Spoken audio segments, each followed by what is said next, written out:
Rossiyada avtoshtraflarni olish tartibini eshiting. Eng kam pensiya, ya'ni eng kam ish haqi oyligini 31 kunga bo'lasiz ekan.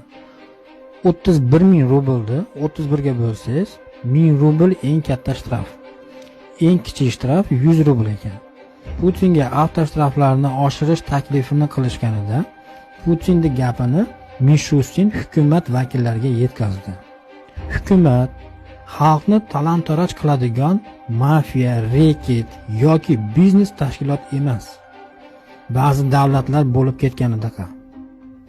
Oylikka yashaydigan oilalar ko'pchilikni tashkil qiladi. Har bir oila ovqatlanishi, kiyinishi, kommunal to'lovlarini, ya'ni svet, gaz, suvlarga to'lashi lozim. Ba'zi oilalar kredit, ipoteka olishmagan, hayot majbur qilganligi uchun kimlardir ijaraga turadi.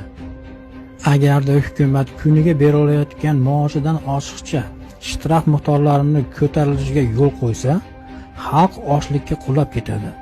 Buni asoratlari xalq paxta qo'yadigan 200lamachi artist, maskaravoz, o'g'ri, kisavur qiyofalariga kirib yashashga majbur bo'ladi, deb tushuntirdi.